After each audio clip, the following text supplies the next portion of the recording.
আপনারা শুনছেন Saturday special horror story.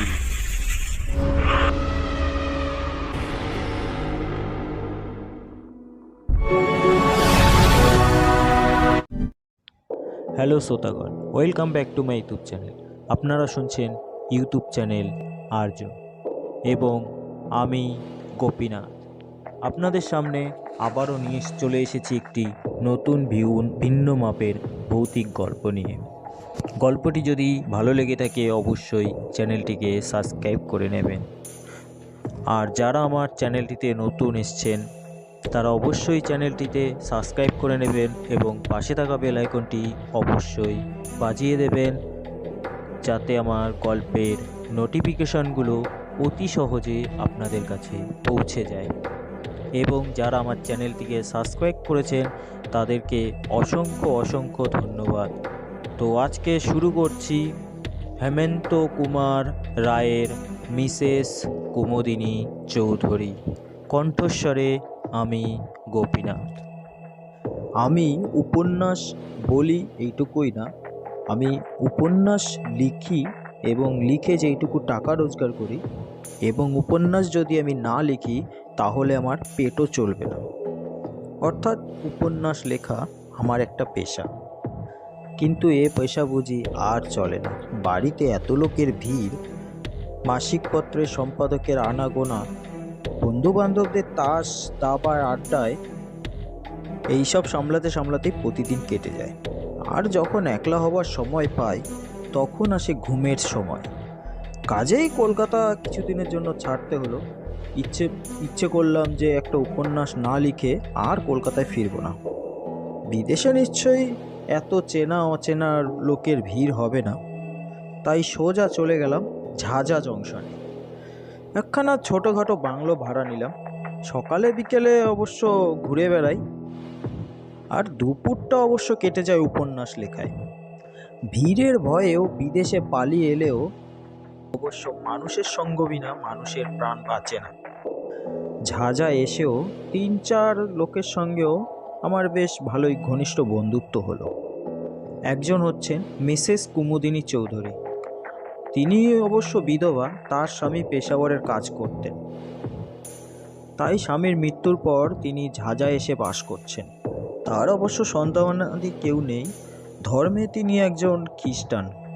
আর আমার আরেকজন বন্ধু হলেন অমূল্যবাবু। এ ভদ্রলোকের বয়স আনুমানিক হবে 50।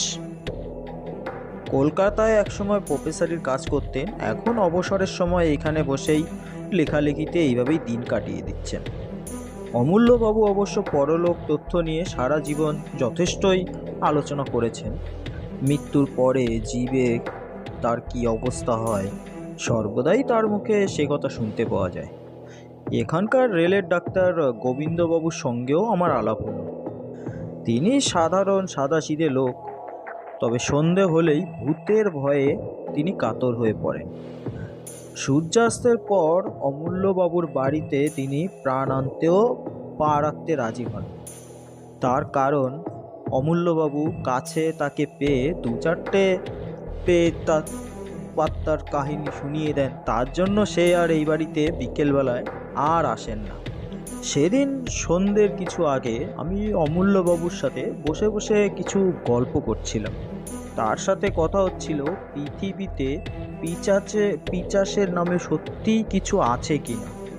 অবশ্য অমূল্যবাবুর দৃঢ় বিশ্বাস সেকালেও পিশাচ ছিল, তবে একালেও পিশাচ আছে।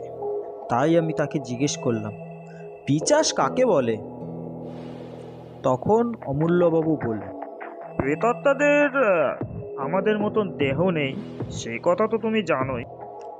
দেহ না থাকলেও দুষ্ট প্রেতাত্মাদের আকাঙ্ক্ষা প্রায় প্রবল হয়ে থাকে, কিন্তু দেহের অভাবে তারা তাদের সেই প্রাণের আকাঙ্ক্ষা মেটাতে পারে না। তাই অনেক সময় দুষ্ট প্রেতাত্মারা মানুষের মৃতদেহের উপর গিয়ে আশ্রিত নেয়। তখন সেই সমস্ত মরা মানুষগুলো উঠে জীবিত মানুষদের ধরে রক্ত শোষণ করে। এই জীবন্ত মরা মানুষগুলোই পিশাচের নামে পরিচিত, বুঝলে কি না? অমূল্যবাবু এমন দৃঢ় বিশ্বাসের সাথে কথাগুলো বললেন যে তখন আমার গায়ে কাঁটা দিয়ে উঠল। তখন আমি অমূল্যবাবুকে বললাম, প্রায়ই শুনতে পাই যে অমুক মানুষ রক্ত শূন্যতার চাপে মারা গেছেন। তার মানে আপনি কি বলতে যাচ্ছেন পিচাসের কারণেই তার মৃত্যুর কারণ? তখন অমূল্যবাবু বললেন, অনেক সময় হতেও পারে, আবার অনেক সময় নাও হতে পারে। ঠিক এই সময় মিসেস কুমোদিনী অমূল্যবাবুর বাইরের ঘরে এসে ঢুকলেন।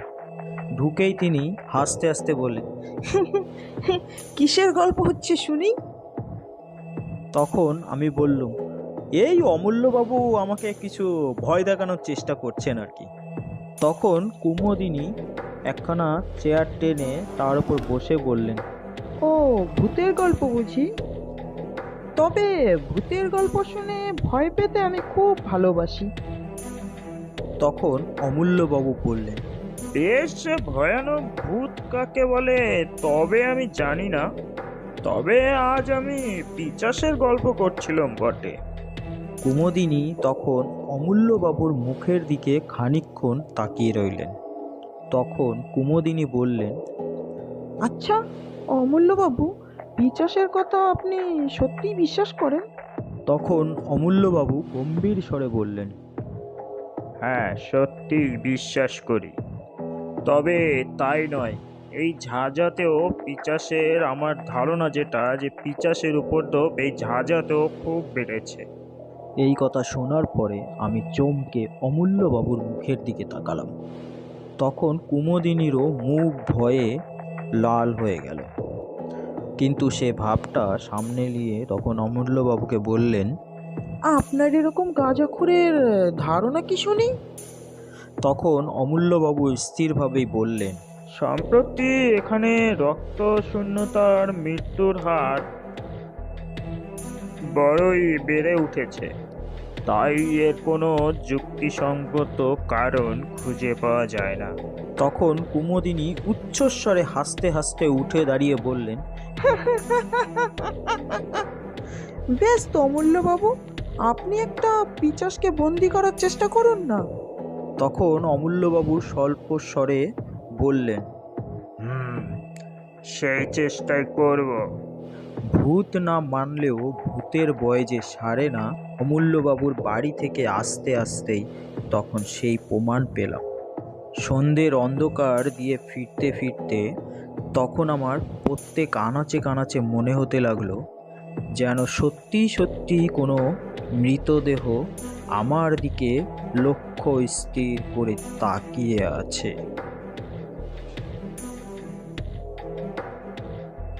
অমূল্যবাবু প্রতিদিন সকালে এসে আমার বাসায় চা পান করতেন।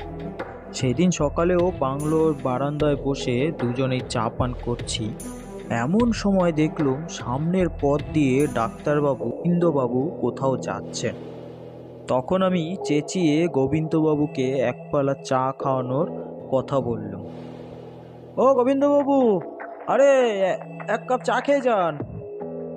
চা পান করতে রাজি আছি, কিন্তু ভাইয়া তাড়াতাড়ি করুন, তার কারণ আমার এখন একটু দেরি করবার মতন সময় নেই।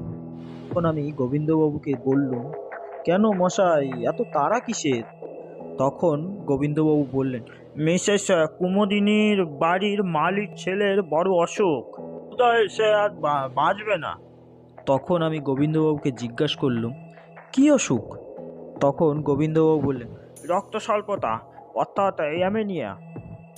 অমূল্যবাবু হঠাৎ চা পান করতে করতে পেয়ালাটা, চায়ের পেয়ালাটা টেবিলে রেখে উঠে দাঁড়িয়ে বললেন, ডাক্তার, ঝাঁঝা এত অ্যামেনিয়া অর্থাৎ এই রক্ত স্বল্পতা বাড়ার কারণ কি বলতে পারবে? তখন গোবিন্দবাবু বললেন, না, তবে কিন্তু আমি এই রোগের বাড়াবাড়িটা দেখে আমি অত্যন্ত আশ্চর্য হয়ে গেছি। তখন অমূল্যবাবু চেয়ার ছেড়ে উঠে দাঁড়িয়ে বললেন, মিসেস কুমোদিনী বাড়ির মালিক ছেড়ে আমি জানি, তার মানে গদাধরকে। সে রোজ আমাকে ফুল দিয়ে যায়, 3 দিন আগেও তাকে আমি দেখেছি। জোয়ান একটা ছেলে, আর তুমি বলছো ডাক্তার এই মুহূর্তে তার অবস্থা খারাপ হয়ে গেছে? অ্যানিমিয়া রোগে এত তাড়াতাড়ি কারো অবস্থা খারাপ হয় না ডাক্তার। চলো ডাক্তার, তোমার সঙ্গে আমরাও গিয়ে একবার গদাধরকে দেখে আসি। অবশ্য আমার বাংলো থেকে মিসেস কুমুদিনীর বাড়ির বাংলোতে যেতে 4-5 মিনিটের সময় বেশি লাগে না। মিসেস চৌধুরীর বাগানের এক কোণেই মালির ঘর। তখন আমরা সকলে গিয়েই মালির বাড়িতে উপস্থিত হলাম। ঘরের ভিতরে বুড়ো মালি একপাশে মাথায় হাত দিয়ে চুপচাপ বসে আছে, আর গদাধর শুয়ে আছে একখানা চৌকির উপরে। তার মুখ এত বিবর্ণ এবং রক্তশূর্ণ যে দেখলেই মনে হয় মৃত্যুর আর বেশি দেরি নেই। ডাক্তারবাবু তাকে পরীক্ষা করে চুপি চুপি তখন আমাদের বললেন, আজকের রাত বোধহয় কাটবে না। তখন অমূল্যবাবু গদাধরের পাশে গিয়ে বসলেন। তারপর রোগীর গায়ের কাপড়টা সরিয়ে তীক্ষ্ণ দৃষ্টিতে কি যেন দেখতে লাগলেন। খানিকক্ষণ পরে গদাধরের গলা ও বুকের মাঝখানে আঙুল দিয়ে কি যেন একটা দেখতে লাগলেন। ডাক্তার, এটা কিসের দাগ? তখন গোবিন্দবাবু বললেন, ওটা ক্ষতচিহ্ন বলে মনে হচ্ছে। যা নোংরা ঘর, ইঁদুর টিঁদুরও কামড়েছে মনে হচ্ছে। তখন অমূল্যবাবু গদাধরের বাপকে ডেকে জিজ্ঞেস করলেন, তোমার ছেলেকে সেবা করে কে? তখন বুড়ো মালি বললেন, বাবু, গিন্নিমা গদাধরকে বড় ভালোবাসেন। তিনি ছেলের মতন ভালোবাসেন। ওকে দেখাশোনা করেন তিনি। ওর সঙ্গে দিনে বিশ্রাম নেই, রাতে ঘুম নেই বাবু। অমূল্যবাবু তখন উঠে দাঁড়িয়ে দৃঢ়স্বরে বললেন, রোগীর ভালো রকম যত্ন সেবা হচ্ছে না, তাই গদাধরকে আমি আমার বাড়িতে নিয়ে যাব। ডাক্তার, তোমার রেলে 2-4 জন কুলিকে ডাকো, গদাধরকে তারা এক্ষুনি আমার বাড়িতে নিয়ে চলুক। আমার দৃঢ় বিশ্বাস একে আমি নিশ্চয়ই বাঁচাতে পারবো। অমূল্যবাবুর এই বিশ্বাসের কারণটা কি আমরা তখন তা বুঝতে পারলাম না। রোগ হয়েছে রোগীর দেহে, এ বাড়ি থেকে ও বাড়ি নিয়ে গেলে এমন তার কি উপকার হতে পারে। যাক, কথা মতোই কাজ করা হলো। গদাধরকে যখন বাগানের দৌড় দিয়ে নিয়ে যাওয়া হচ্ছে, তখন সেই সময় মিসেস কুমুদিনী তখন তার বাংলোর বারান্দায় দাঁড়িয়েছিলেন।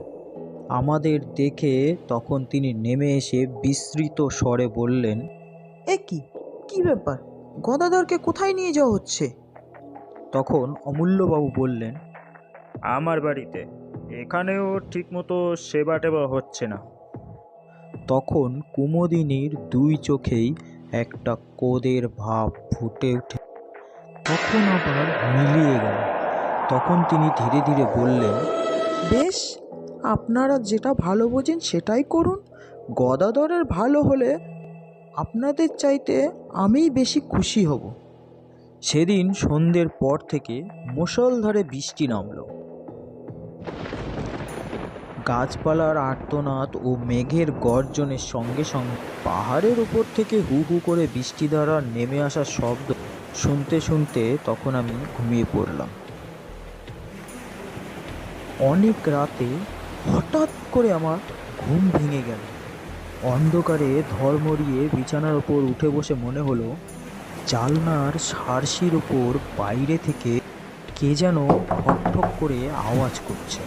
প্রথমে ভাবলাম আমার মনের ভুল, বাইরে থেকে সমান্তলে বৃষ্টি ঝরছে, বাজ ডাকছে ও ঝড় একেবারে হৈ হৈ করে ঝরছে। এমন দুর্যোগে শ্বাসের উপর করাঘাত করতে কে আসবে? হয়তো ঝোড়ো হাওয়া ঘরের ভিতর ঢুকতে চায়। আবার বিছানার উপর শুয়ে পড়লাম, কিন্তু সঙ্গে সঙ্গে সারসির উপরে আবার শব্দ হলো। সবিস্ময়ে সশব্দে বিছানার উপর থেকে লাফিয়ে পড়ল। আর তো কোনো সন্দেহ নেই, কে এই লোক? এই বন জঙ্গল পাহাড়ের দেশে এই অন্ধকারে কে আমার ঘরের ভিতর ঢুকতে চায়? অবশ্য রাত্রেবেলায় শোবার সময় বালিশের নিচে একটা টর্চ রেখে দিতাম।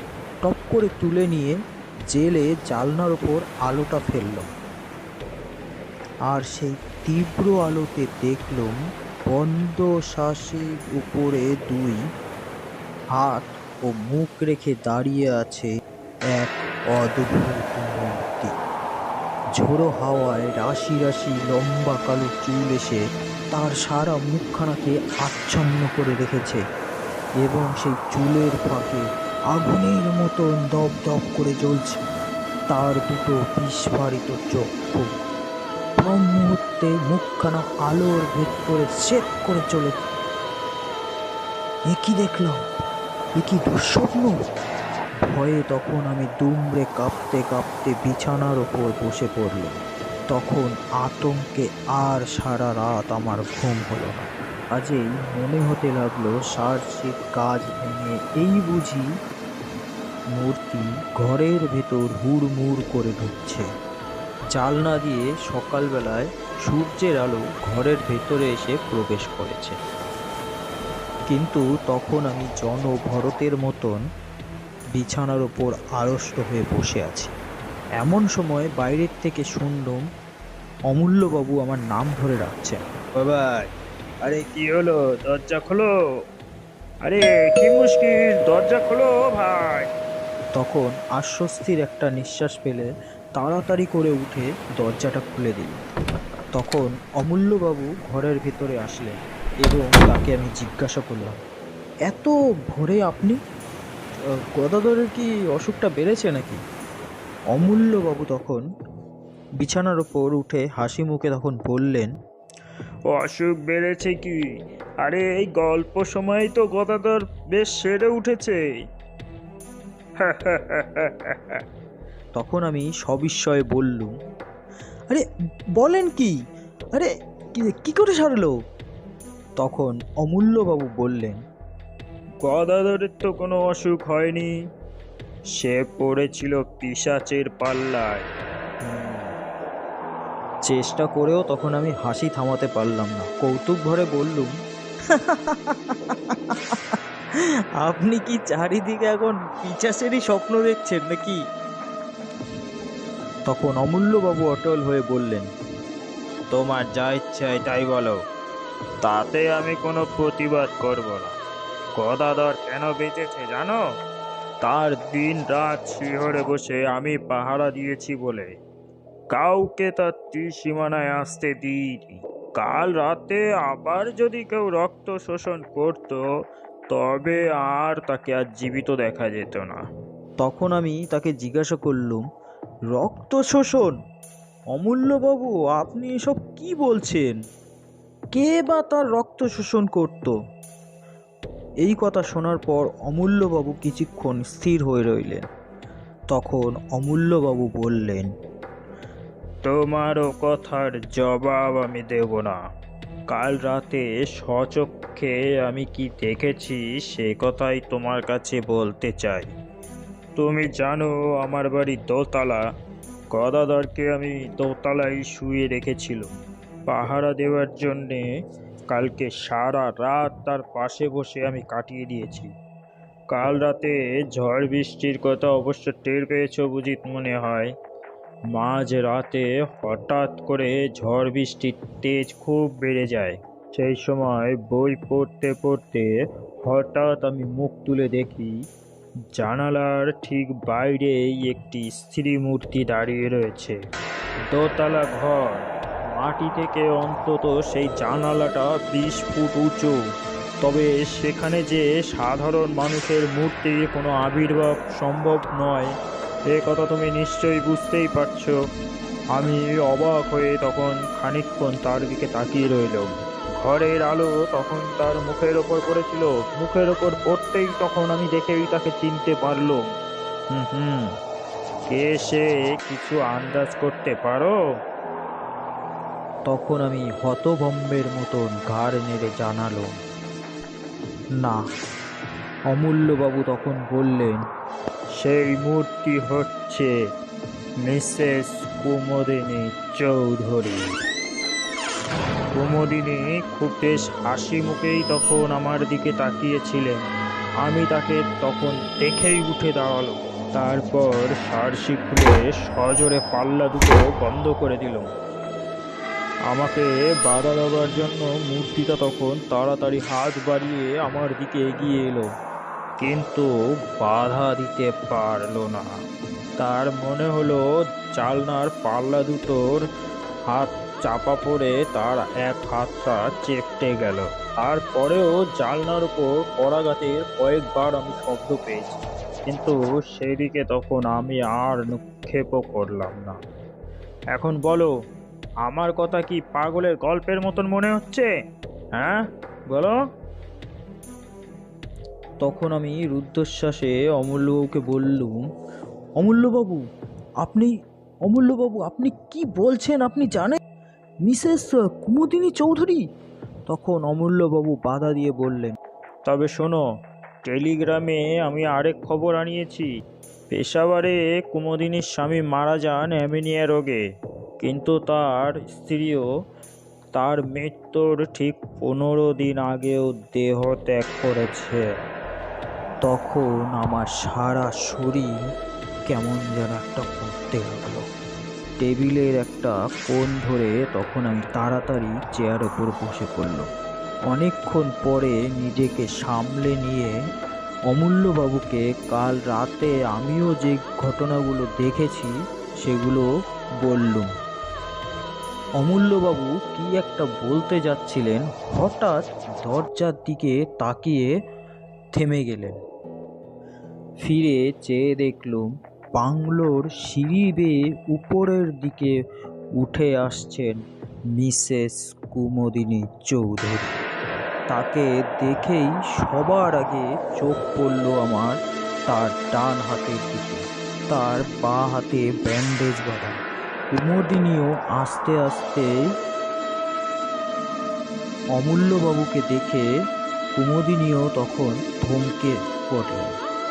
তার চোখে মুখে এমন একটা অমানবিক বিশ্রী ভাব জেগে উঠল, যা কোনো দিনই কোনো মানুষের চোখে মুখে আমি লক্ষ্য করিনি। তারপরেই দিক বিদিক জ্ঞান হারিয়ে তিনি দ্রুতই বারান্দার দিকে নেমে গেলেন এবং ঠিক সেই রকম বেগেই সামনের দিকে ছুটে চললেন। তিনি দ্রুত পথে দ্রুত গিয়ে এগিয়ে গিয়ে চেঁচিয়ে উঠল, মিসেস চৌধুরী, মিসেস চৌধুরী, সাবধান! Train, train! Mrs Chowdhury, Mrs Chowdhury, train, train! Mrs Chowdhury, সাবধান, সাবধান! Train, train! কিন্তু আমার মুখের কথা মুখেই রইল। আমার সামনে দিয়ে যে ট্রেন রেল চলে গেছে, কুমুদিনী তার উপর দাঁড়াতে না দাঁড়াতেই একটা ট্রেন দ্রুত ইঞ্জিন হুড়মুড়িয়ে একেবারে তার দেহের উপরে এসে পড়ল। ভয়ে আমি তখন চোখ বুজে ফেললাম। সঙ্গে সঙ্গে শুনলাম তীক্ষ্ণ এক মর্মভেদী আর্তনাদ।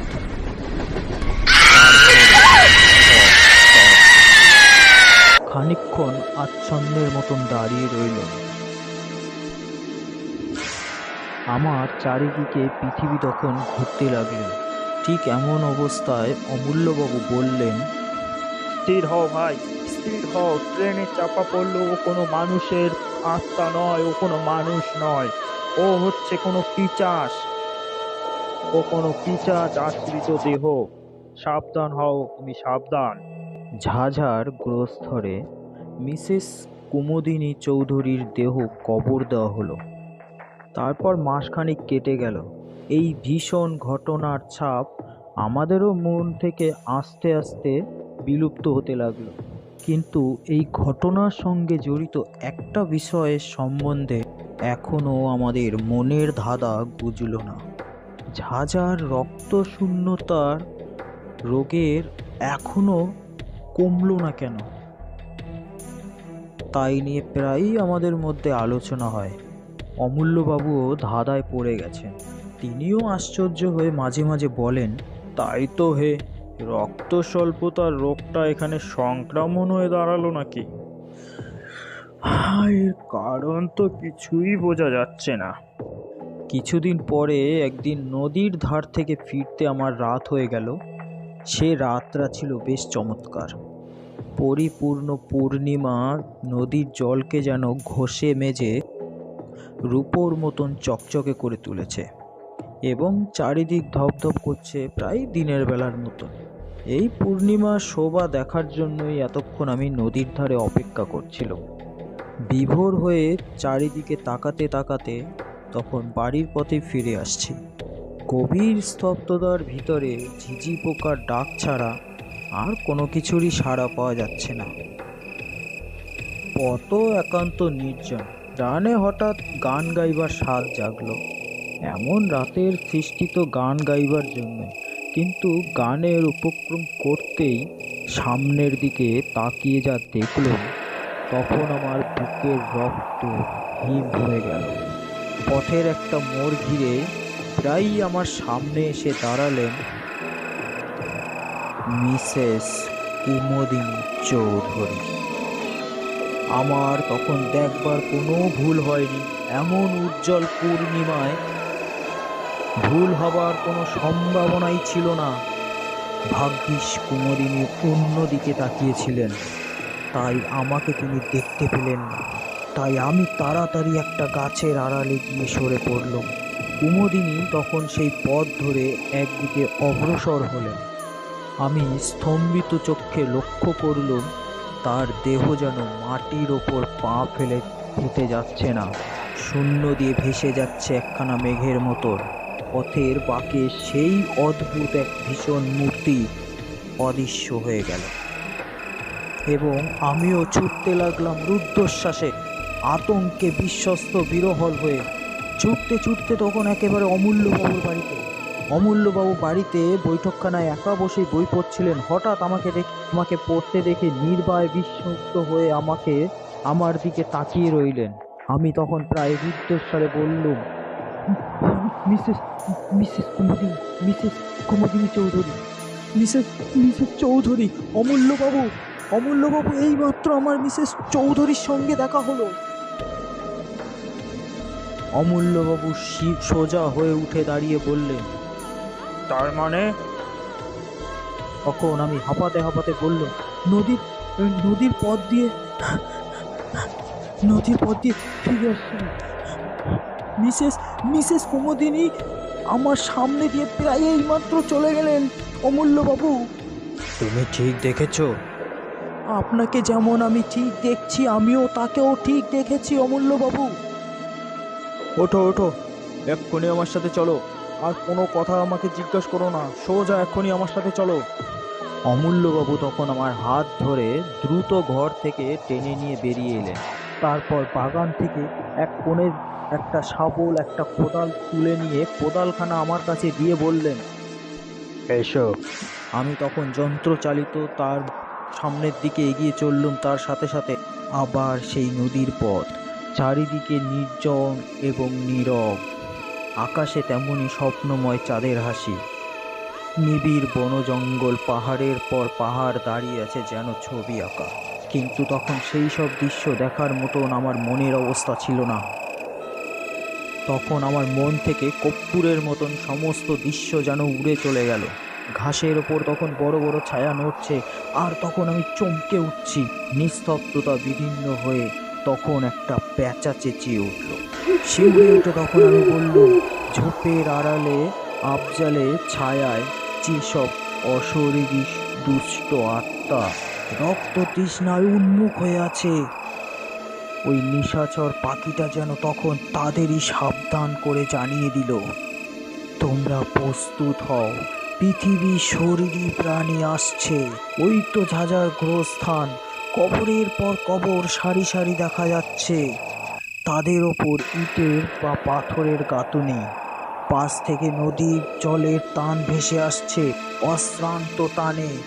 তখন আমার মনে হলো, এতক্ষণে এইসব কবরের পাথরের ওপর ছায়ার দেহ বসে বসে রাত্রি যাপন করছিল আচিমভাবে জীবিত মানুষের আবির্ভাবে। অন্তরালে গিয়ে নদীর সঙ্গে স্বর মিলিয়ে তারা বনাবন করছে। একটা ঝোপের ভিতরে আমাকে টেনে নিয়ে গিয়ে তখন অমূল্যবাবু আমাকে বললেন, এইখানে স্থির হয়ে লুকিয়ে বসে থাকি, এসো। তবে সাবধান, কোনো কথা কইও না।